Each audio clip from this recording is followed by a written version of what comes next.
So you've just edited the most amazing sunrise landscape photograph and now you're ready to print it. But what type of paper should you use? Well, that's what this video is all about, selecting the right type of paper for your prints.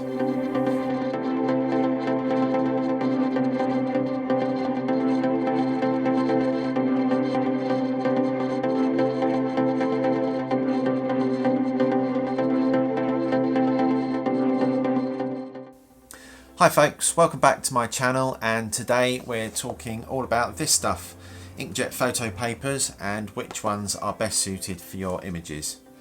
Now I think there's something really quite special about seeing your images in print rather than simply on yet another screen. The tactile experience of actually holding your own photographic print in your hands, I think it gives you a feeling of completion, maybe even a sense of achievement, I suppose. And that's something I think is missing from just keeping your photos digitally on a hard disk and looking at them on a computer screen. But when it comes to printing your images, there's such a huge choice of photo papers and fine art papers to choose from. Where on earth do you start? Well, here's my thought process on behind choosing the right type of paper for your image. Now, this is by no means the definitive answer, but it might be considered to be a starting point, a suggestion, or maybe just a rule of thumb.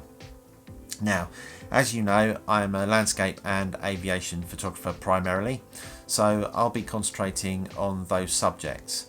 But that's not to say that my suggestions could be transferred to other genres of photography.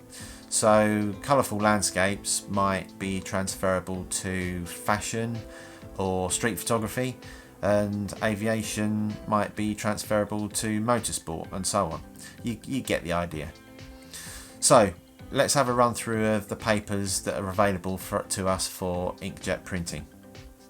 So you've got gloss, lusters and pearls, mattes, textured fine art mattes, and then there's baryta, and then you've got the ultra glosses and the metallics. So gloss papers. You really need to think carefully about using gloss papers for displaying on the wall. Think carefully about the viewing position for reflections. So putting gloss image on the wall opposite a big window or a patio door might not be the best idea. And it's not the best choice for a frame without a mount. Gloss papers can stick to the glass and it can be quite apparent, so a mount or mat should be used to stop the gloss paper actually touching the glass. On the plus side though, gloss is great for impact with small prints.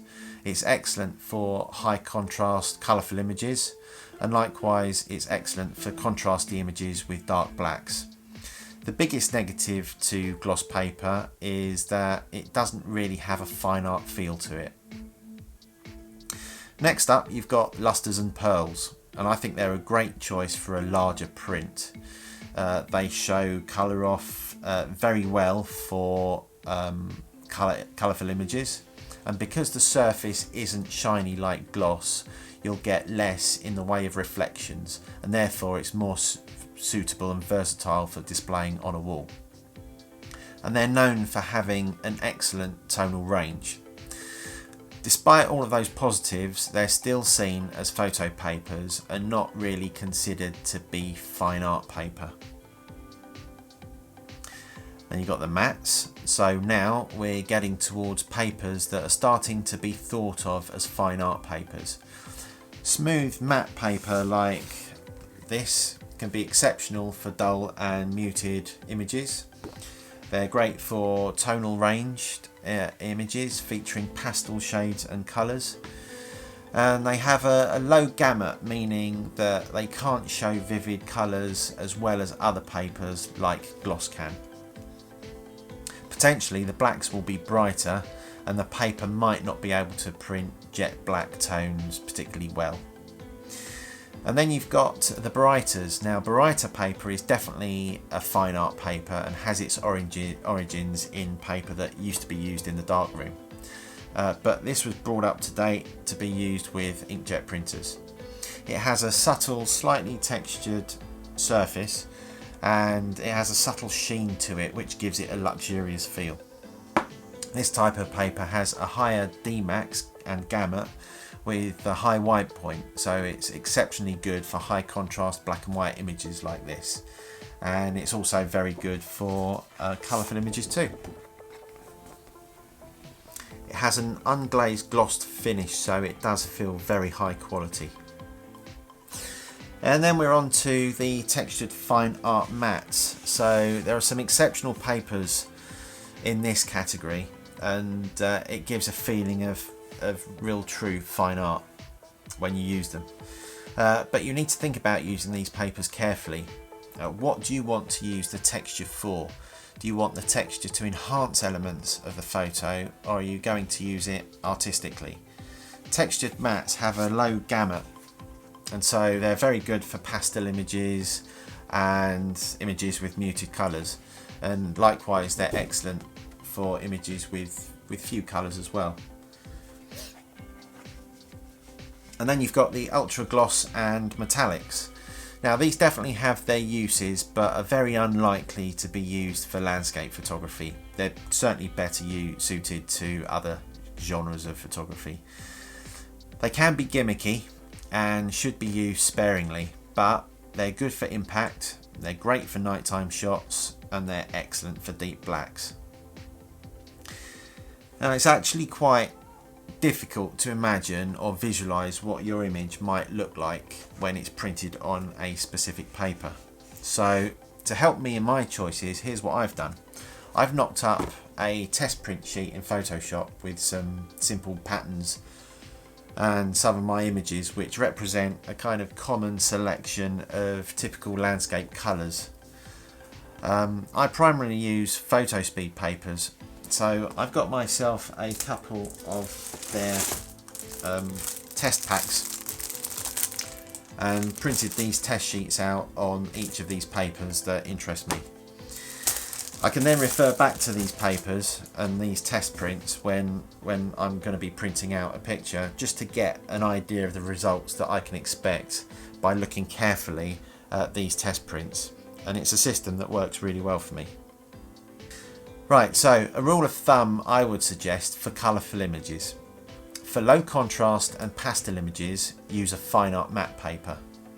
For high contrast colourful images, use a baryta or luster paper.